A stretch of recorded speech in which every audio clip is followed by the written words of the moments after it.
Baik, selamat malam. Assalamualaikum warahmatullahi wabarakatuh. Perkenalan, nama saya Lisa Cahaya Saputri dari Program Studi Manajemen Bisnis Industri Furnitur yang saat ini akan mempresentasikan paper saya untuk syarat atau tugas akhir dari metodologi dan riset.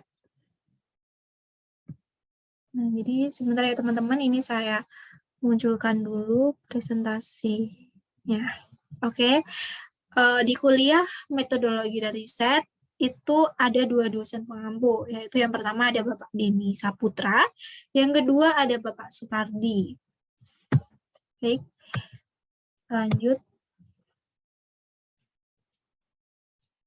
Nah, di dalam paper ini saya mengambil topik yaitu manajemen K3. Jadi, saya mengulas tentang hal-hal yang berhubungan dengan K3. Nah, dalam paper saya membuat judul yaitu pentingnya budaya K3 dalam meningkatkan keselamatan kerja di era pandemi. Jurnal ini ditulis oleh Elisa Cahaya Saputri, D3 Manajemen Bisnis Industri Furnitur, Politeknik Industri Furnitur dan Pengolahan Kayu, Kendal. Oke. Di pembahasan ini, saya nanti akan memaparkan hal-hal apa aja sih yang ada di dalam paper saya. Itu yang pertama ada pendahuluan, yang kedua ada rumusan masalah, yang ketiga ada metode penelitian, yang keempat ada hasil dan pembahasan, yang kelima ada kesimpulan, yang keenam ada ucapan terima kasih, yang ketujuh ada daftar pustaka. Oke, kita menuju yang pertama yaitu pendahuluan dari penelitian ini. Menyinggung soal budaya K3 ya. Jadi budaya K3 itu adalah bagian penting dalam K3 di masa pandemi ini. Pandemi COVID-19 berubah segala tatanan kehidupannya, termasuk sektor dunia usaha. Salah satunya itu termasuk sektor dunia usaha. Dan mewabahnya virus asal Wuhan Cina ini praktis menjadikan semua sektor berbenah dan memperketat aturan agar penerapan sistem manajemen keselamatan dan kesehatan kerja atau K3 dapat dilaksanakan. Seperti halnya budaya K3, memakai masker, menjaga jarak, mencuci tangan, menggunakan sabun. Budaya yang lahir di masa pandemi ini pun kini menjadi bagian dari penerapan budaya K3. Tujuannya agar pekerja tetap aman dan sehat saat beraktivitas. Dalam Peraturan Perundangan Nomor 50 Tahun 2012 tentang penerapan sistem manajemen keselamatan dan kesehatan kerja, dijelaskan bahwa K3 merupakan segala kegiatan untuk menjamin dan melindungi keselamatan dan kesehatan tenaga kerja melalui upaya pencegahan kecelakaan kerja dan penyakit akibat kerja. Tujuan dari K3 yaitu untuk meningkatkan efektivitas, perlindungan keselamatan dan kesehatan kerja yang terencana, terukur, terstruktur, dan terintegrasi. Kemudian, mencegah dan mengurangi kecelakaan kerja dan penyakit akibat kerja dengan melibatkan unsur manajemen, pekerja atau buruh, dan atau serikat pekerja atau serikat buruh. Selanjutnya, untuk menciptakan tempat kerja yang aman, nyaman, dan efisien, untuk mendorong produktivitas. Pandemi COVID-19 memberikan perubahan tata kerja baru, sehingga juga diperlakukan strategi pengendalian baru dalam penerapan K3 di tempat kerja, termasuk budaya 3M. Pekerja, pengusaha, dan pemerintah saat ini menghadapi tantangan besar dalam upaya menerangi pandemi COVID-19, serta melindungi keselamatan dan kesehatan di tempat kerja. Jadi ada apa ya dengan budaya K3 ini? Sebenarnya apa sih masalahnya gitu? Oke, mari kita ke rumusan masalah. Nah, di rumusan masalah ini saya mengambil 4 rumusan. Yang pertama, apakah budaya K3 itu sangat penting ya bagi kita semua gitu? Yang kedua, bagaimana penerapan budaya K3 yang baik dan benar? Yang ketiga, yaitu bagaimana cara kita menyikapi kondisi pandemi COVID-19. Yang keempat, yaitu apa keuntungan bagi kita dalam mematuhi peraturan K3. Oke, mari kita lanjut dan cari tahu apa sih jawaban dari rumusan masalah ini, yaitu di hasil penelitian, yaitu sebelum ke hasil penelitian, saya mau menjelaskan dulu metode yang saya gunakan untuk mengetahui rumusan masalah, yaitu saya menggunakan pendekatan kualitatif yang mendeskripsikan dan menguraikan pentingnya budaya K3 dalam meningkatkan keselamatan kerja di era pandemi. Cara untuk mendeskripsikan dan menguraikan data adalah melalui pendapat beberapa ahli. Maka, dengan menggunakan pendekatan kualitatif penelitian informasi yang bersifat teoritis, sehingga peneliti mempunyai landasan teori yang kuat sebagai suatu hasil ilmiah. Dalam data dalam penelitian ini berdasarkan buku dan jurnal yang relevan untuk diteliti penulis. Teknik analisis data yang digunakan dalam penelitian adalah analisis data kualitatif, di mana dalam penelitian ini berupa pendapat yang dikemukakan oleh para ahli mengenai pentingnya budaya K3 dalam meningkatkan keselamatan kerja di era pandemi. Oke, lanjut. Oke, teman-teman, ini aku lanjut di hasil penelitian. Nah, yang pertama itu adalah pandemi COVID-19 sungguh merugikan banyak orang dari berbagai sudut kehidupan, baik dari sisi kesehatan, perekonomian, maupun industri, termasuk industri konstruksi. Sebagai untuk mengurangi kerugian yang ditimbulkan, hendaknya kita senantiasa menjaga kebersihan dan kesehatan. Tidak luput, kita harus patuh pada setiap kebijakan yang dikeluarkan pada masa ini. Seorang pekerja konstruksi juga harus patuh loh kepada kebijakan K3 yang diterapkan di lokasi konstruksi guna menekankan angka penyebaran COVID-19 di Indonesia. Nah, di sini aku mau kasih contoh, yaitu salah satu contoh dari pekerja yang tidak diperbolehkan mengambil cuti karena potensi penyebaran virus apabila para pekerja pulang ke kampung halaman, serta tidak mengizinkan adanya tambahan jumlah pekerja agar tidak menimbulkan keramaian dan tetap menerapkan physical distancing. Dan penerapan yang dilakukan dalam menjalankan proyek tersebut sudah tepat ya teman-teman, dengan menetapkan peraturan dan kebijakan selama bekerja demi keselamatan bersama menghadapi kondisi pandemi yang semakin marah. Nah, selanjutnya mari kita cari tahu gimana sih pendapatnya para ahli tentang budaya K3 di era yang sekarang ini. Nah, seperti halnya dengan pendapat para ahli yang pertama ini teman-teman, yaitu tentang pentingnya keselamatan dan kesehatan kerja menurut Sinembele, yaitu kesehatan dan keselamatan kerja adalah bidang yang terkait dengan kesehatan, keselamatan, dan kesejahteraan manusia yang bekerja di sebuah institusi maupun lokasi proyek. Nah, biasanya K3 ini tuh ada di sebuah proyek ataupun institusi ya teman-teman. Jadi kayak institusi itu bisa kayak di pendidikan, lembaga pendidikan itu bisa ada workshop. Nah, di workshop itu mesti ada si peraturan K3 maupun di lokasi proyek kan kayak mengerjakan hal-hal yang berat dan berhubungan dengan hal-hal yang memang perlu pengamanan yang sangat lebih gitu. Jadi diperlukan budaya K3. Nah, yang kedua, ini adalah ahli lain juga berpendapat serupa ya teman-teman. Ya ini diantaranya menurut Suparyadi dalam Zainal, yaitu mengutarakan kesehatan kerja merupakan suatu kondisi fisik, mental, dan sosial, dan bukan hanya ketidakadaan penyakit atau kelemahan pada waktu melaksanakan suatu pekerjaan. Kesehatan kerja merupakan sumber daya kehidupan sehari-hari bagi karyawan, termasuk ketika mereka melaksanakan pekerjaan, karena dengan tanpa kesehatan karyawan tidak dapat melaksanakan pekerjaan dengan baik. Jadi saat kita bekerja, misal kita sakit pun kan jadinya pekerjaan jadi terhambat kan, terus jadi kita juga ngerasa nggak enak gitu dalam tubuh kita. Jadi bisa dikategorikan penting ya teman-teman sampai sini. Nah, di sini ada pendapat lain dari Tariaman, yaitu mengutarakan bahwa keselamatan kerja ialah keselamatan yang berhubungan dengan aktivitas kerja manusia, baik pada industri manufaktur yang melibatkan mesin, peralatan, penanganan material, pesawat uap, bejana pertekanan, alat kerja, bahan, dan proses pengolahannya. Landasan tepat kerja dan lingkungannya, serta cara-cara melakukan pekerjaan maupun industri jasa yang melibatkan peralatan berteknologi canggih seperti lift, eskalator, peralatan pembersih gedung, sarana transportasi, dan lain-lain. Nah, otomatis kalau misal di industri ada kayak peralatan mesin yang canggih, misalnya di produksi ya, itu perlu banget juga pakai K3 gitu, supaya kita tuh juga aman gitu, tangan kita nggak masuk ke dalam mesin tersebut.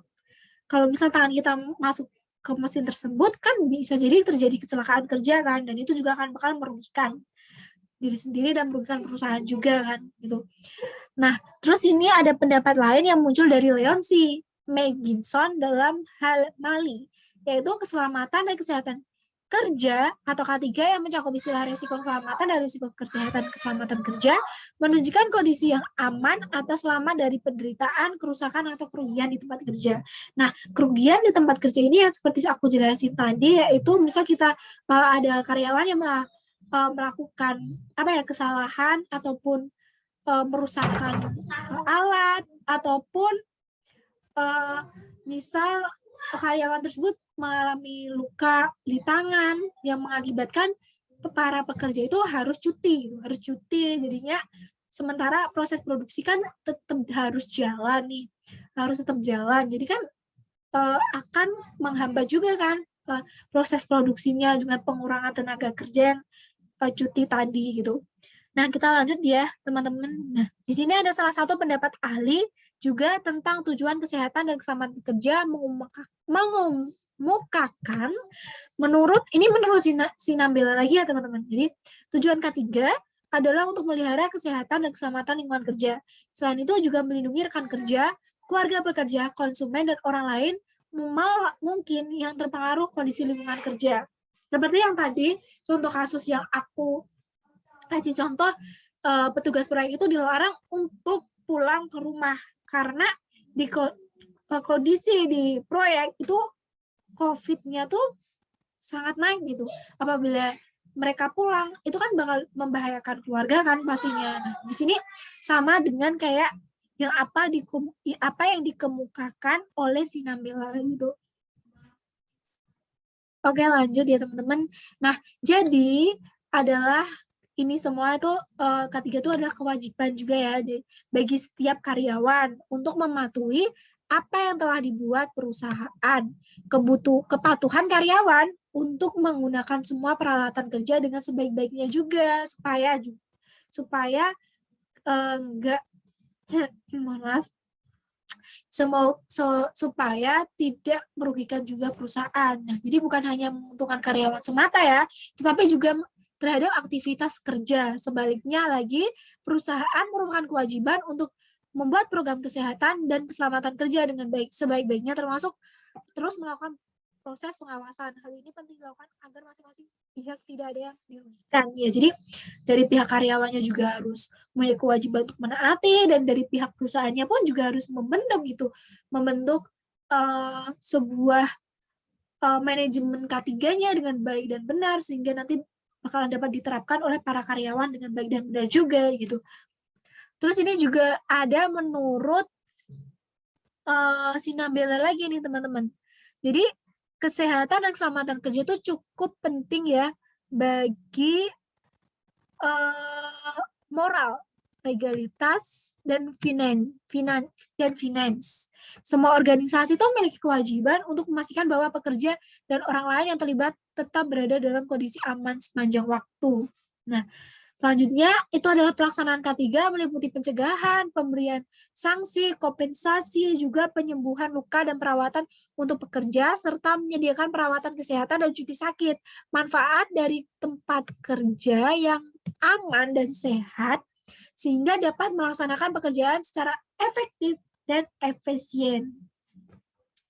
Terus ini ada sebaliknya, jika tempat kerja tidak terorganisir dan banyak terdapat bahaya, maka kerusakan dan penyakit tak terhindarkan, mengakibatkan kekurangnya produktivitas dan hilangnya pendapatan bagi pekerja. Nah, sangat bahaya banget kan teman-teman. Jadi sampai sini udah sangat jelas banget gitu bahwa budaya K3 itu sangatlah penting gitu.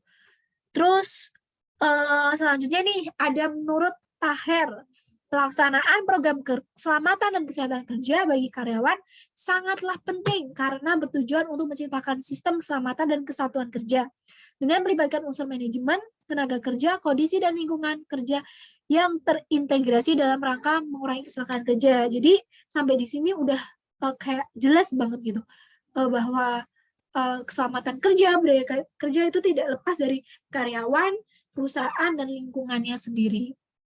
Jadi ini ada menurut Sumamur dalam Yuwono dan Nawawineto. Terjadinya kecelakaan kerja disebabkan karena dua golongan ya.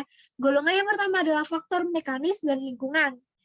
Sedangkan golongan kedua ialah faktor manusia. Jadi faktor mekanis atau lingkungan tuh kayak lingkungannya sendiri gitu yang mengakibatkan kita tuh terjadi sesuatu yang tidak menyenangkan atau tidak menyenangkan tentang kecelakaan kerja. Tapi kalau dari faktor manusia ya biasanya kita sendiri yang lalai gitu, yang ngelakuin kesalahan itu gitu tanpa disengaja pun gitu oleh faktor manusia. Misal kita ngerusakin barang perusahaan ataupun kita lalai nggak pakai pengaman gitu, dan akhirnya merugikan juga bagi perusahaan gitu teman-teman.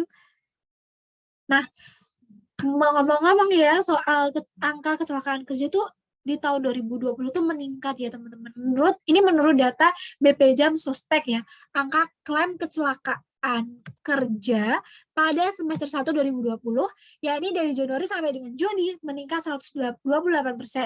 Angka ini naik dari sebelumnya hanya 85.109 kasus menjadi 108.573 kasus ya. Ini penaikannya cukup tinggi banget ya teman-teman. Jadi di masa new normal dan di saat ini kita masukin masa new normal ya atau tatanan norma baru. Nah, dalam kondisi di mana masyarakat itu pekerja dapat melakukan kegiatan sehari-hari dengan beradaptasi untuk dapat hidup berdampingan dengan COVID-19 dengan menerapkan protokol kesehatan di tempat kerja oleh seorang ahli K3 umum diharapkan dapat menjadi budaya K3 baru di era pandemi ini. Lingkungan kerja dapat menjadi lebih bersih, lebih sehat, lebih taat, serta bagi tenaga kerja lebih hidup produktif dan aman dari COVID-19. Jadi di masa-masa sekarang ya kayak kita mulai beraktivitas, mulai kerja ya, kita harus mematuhi, menerapkan protokol kesehatan demi keamanan bersama ya teman-teman gitu. Dan selanjutnya ini ada bagi seorang ahli K3 ya, menerapkan kebijakan protokol kesehatan di tempat kerja adalah sebuah kewajiban agar perusahaan tetap bisa survive di tengah pandemi, di tengah pandemi ya teman-teman. Jadi berbicara dengan kewajiban ini disinggung kembali ya teman-teman. Jadi emang sih kita tuh harus sadar diri gitu. Kewajiban kita buat menjaga lingkungan kita, kondisi kita, dan keamanan diri kita sendiri gitu. Nah, selanjutnya selama kurang lebih 2 dasawarsa ya kita mengalami pandemi ya. Dunia telah menyaksikan sejumlah wabah penyakit menular ya yang memperlihatkan penyebaran sangatlah pesat. Saat ini kekhawatiran meningkat sejalan dengan meluasnya penularan COVID juga ya teman-teman. Jadi tetap jaga kesehatan juga. Dan dari sini sudah mulai sangat membahayakan gitu. Dan untuk mengurangi krisis seperti yang saat ini kita alami dengan penyebaran COVID-19, yaitu tanggapan pemerintah perlu difokuskan pada perlindungan kesehatan dan langkah-langkah ekonomi ya teman-teman. Nah di sini juga, maaf tadi aku belum sempat nyampein ini, yaitu tentang laporan gitu. Nah laporan ini tuh juga mengeksplorasi perangkat-perangkat untuk mencegah dan mengendalikan risiko penyebaran ya, risiko psikososial, ergonisme, dan risiko keselamatan dan kesehatan terkait dengan kerja dalam situasi pandemi ini ya. Dan ini mau aku sampaikan yaitu deklarasi sahabat ILO yang diadopsi pada Juni 2019 mendeklarasikan kondisi kerja yang aman dan sehat sebagai dasar dari pekerjaan yang layak. Nah, ini bahkan semakin penting saat ini mengingat pentingnya memastikan keselamatan dan kesehatan di tempat kerja dalam pengelolaan pandemi dan kemampuan untuk kembali bekerja.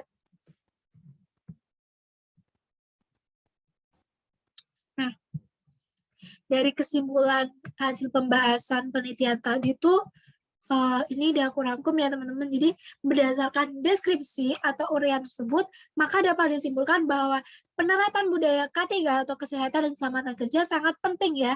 Apalagi di kondisi pandemi, budaya K3 biasanya diterapkan di lokasi institusi dan proyek. Saat bekerja kita harus juga mematuhi protokol K3. Tujuannya adalah untuk memelihara kesehatan dan keselamatan lingkungan kerja. Selain itu, juga melindungi rekan kerja, keluarga pekerja, konsumen, dan orang lain yang mungkin terpengaruh kondisi lingkungan kerja. Pelaksanaan K3 meliputi pencegahan, pemberian sanksi, dan kompensasi, juga penyembuhan luka dan perawatan untuk pekerja, serta menyediakan perawatan kesehatan dan cuti sakit. Manfaatnya dari tempat kerja yang aman dan sehat sehingga dapat melaksanakan pekerjaan mereka secara efektif dan efisien.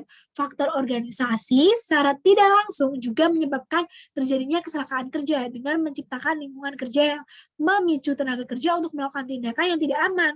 Dan dalam kondisi COVID-19, beradaptasi untuk dapat hidup berdampingan dengan COVID-19 dengan menerapkan protokol kesehatan di tempat kerja. Oke teman-teman, jadi saya berterima kasih banget yang saya ucapkan itu kepada Tuhan Yang Maha Esa yang telah memberikan kemudahan dalam menyelesaikan tugas paper ini. Terima kasih juga untuk kepada teman-teman yang sudah memberikan saya pencerahan dalam penyusunan paper K3. Tidak lupa juga saya ucapkan terima kasih kepada penulis jurnal yang datangnya saya jadikan referensi, dan untuk dosen Bapak Denny dan Bapak Supardi, terima kasih juga sudah memberikan ilmu pengetahuan terkait penelitian. Dan berikut adalah daftar pustakanya. Oke teman-teman, jadi itulah secara singkat penjelasan tentang paper K3, pentingnya K3 di era pandemi ini. Jadi sangat penting ya teman-teman. Jadi semoga pandemi ini cepat kelar dan kita tetap jaga selalu kesehatan ya teman-teman. Jangan bandel dan harus mematuhi protokol kesehatan dan budaya K3 di tempat kerja masing-masing. Oke, sekian presentasi dari saya. Wassalamualaikum warahmatullahi wabarakatuh. Terima kasih.